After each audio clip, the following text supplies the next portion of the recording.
This is an online learning module for utilizing learning targets to improve student learning for Asheboro City Schools. Robert Marzano says, students who can identify what they are learning significantly outscore those who cannot. Well, what is a learning target? Learning targets, as their name implies, guide learning. They describe in language that students understand the lesson-sized chunk of information, skills, and reasoning processes that students will come to know deeply. We write learning targets from the student's point of view and share them throughout the lesson so that students can use them to guide their own learning. Here's a clear definition. A learning target only becomes a target when students use it to aim for understanding within the current lesson, and students can only do this when they know what the target is. Therefore, we can only use the term learning target to refer to a target that is shared and actively used by both halves of the classroom learning team, the teacher and the students. Let's take a look at the target graphic. Without a learning target, the two halves of the classroom learning team expend their energy in different directions. As you can see, the teacher is aiming for the target while the student is headed towards the teacher, but they're not going in the same direction. On this next graphic, in contrast, learning targets help to focus the learning team and create a partnership for learning. As you can see, both are aiming for the target. The teaching and learning cycle graphic here may be familiar to those of you who have gone through NC Falcon training on formative assessment. If we start with clear learning targets, then we can move into questioning and instructional tasks, then progress monitoring and feedback. Students can self-assess and take responsibility for their learning, and then we can make decisions on next steps, which is all about collaboration around assessment.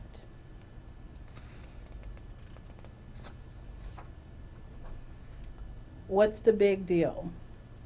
Well, high quality teaching and effective results come from using learning targets. If teachers plan and implement effective instruction, describe what students will learn, how they will learn it, and what they will do to demonstrate that learning, if they use their knowledge of typical and not so typical student progress to scaffold increased student understanding, establish teacher look-fors to guide instructional decisions, and translate success criteria into student look-fors that promote the development of assessment-capable students, then we're headed towards that high-quality teaching and effective results.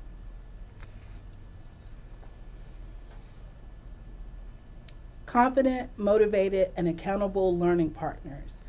Using learning targets helps students to compare where they were with where they need to go. They help to set specific goals for what will be accomplished, choose effective strategies to achieve those goals, and assess and adjust what they are doing to get there as they are doing it. Learning targets become like a roadmap for instruction. They tell you and your students exactly where you need to go to achieve your long-term goals. They guide our plans for how to get to where we are going and help us to know when we have arrived.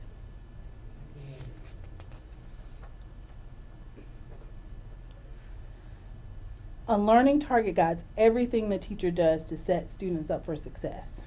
Selecting the essential content, skills, and reasoning processes to be learned, planning and delivering an effective lesson, sharing learning strategies, designing a strong performance of understanding, using effective teacher questioning, providing timely feedback to student learning forward, to feed student learning forward, and assessing learning.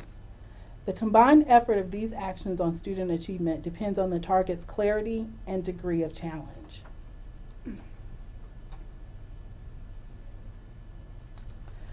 The learning target for a lesson depends on logical and sequential planning based on long-term and short-term goals and on what students already know and can do.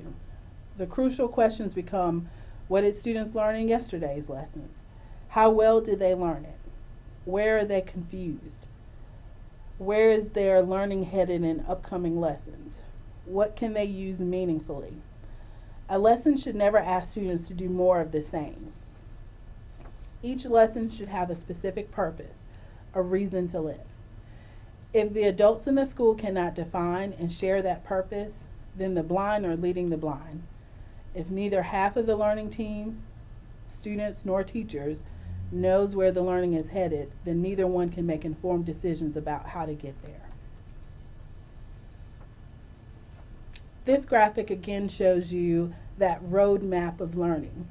That to reach those long-term learning goals, you have to know the prerequisite skills and knowledge students need and set daily learning targets so that they can achieve the long-term learning.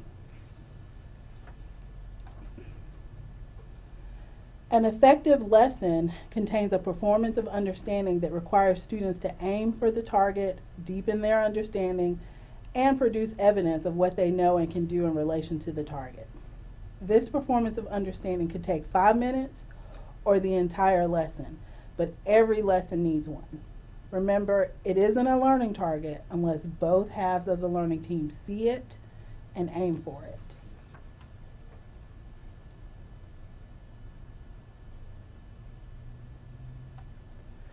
There are some verbs that are frequently used in learning objectives.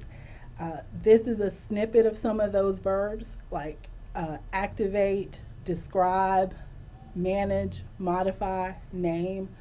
There are many others that can oftentimes be used in learning objectives, learning targets. There will be a link on the Secondary Teaching and Learning Wiki for you to read more. A formative learning cycle embodies the following research-based factors that improve student learning and achievement: learning targets and success criteria, a classroom learning team, consistent targeted feedback that feeds learning forward, a built-in chance for students to use feedback to improve their work, goal setting and goal getting opportunities that promote self-regulation and self-assessment, and the formative assessment process. A formative learning cycle goes hand in hand with formative assessment, which we define as an active and intentional learning process that partners the teacher and the students to continuously and systematically gather evidence of learning with the express goal of improving student achievement. A formative learning cycle provides opportunities for continual feedback and yields evidence that addresses the 3 central questions of formative assessment: where am I going? Where am I now? How can I close the gap between where I am now and where I want to go? The I in all 3 questions stands for the teacher and the students.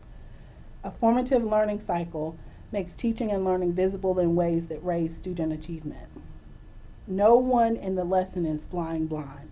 The teacher and the students function as co-pilots. Either of them can be the agent of the formative learning cycle. The focus is on how the information they gather informs the decisions they make. And even though the teacher will make most of the decisions, the cycle develops students' abilities to make informed decisions that influence their achievement as well. A formative learning cycle provides opportunities for continual feedback and yields evidence that addresses the 3 central questions of formative assessment: where am I going? Where am I now? And how can I close the gap between where I am now and where I want to go? Assessment-capable students engage in lesson as active partners who co-construct their learning with the teacher.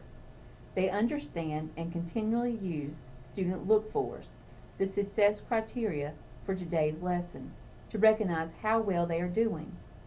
When they discover they are not progressing, they ask effective questions. They seek feedback from a variety of reliable sources, including their teacher, their peers, and information resources like rubrics, books, and media. They then use the feedback to figure out the next steps to take their learning. During a formative learning cycle, students' questioning is thought, valued, and expected as one of the indicators of meaningful learning. Assessment-capable students are resilient, are willing to stick with it, learn how to thrive on challenge, and develop a can-do attitude. Each day they pursue a slightly more challenging learning target and benefit from being fed forward to meet it. They understand that meaningful learning is a deliberate pursuit of increased knowledge and the skills that require successful learning skills. They also realize their errors and missteps are important sources of information that they can use to learn about what is working and what is not, and to decide what their next step should be. We'll look at a learning target example. This one is taken from a Health Science 1 course. As you can see, the standard says, remember the structures of the respiratory system. For this standard, the teacher has chosen 2 learning targets. The first, I can name each structure of the upper respiratory system and describe its basic functions and form. The second, I can name each structure of the lower respiratory system and describe its basic form and function. Without a clear learning target, how will you know if you or your students have missed the mark? Visit the wiki below to find the documents used in this presentation. You can also visit the ACS Apple Core blog if you want to learn more about learning targets. Thank you.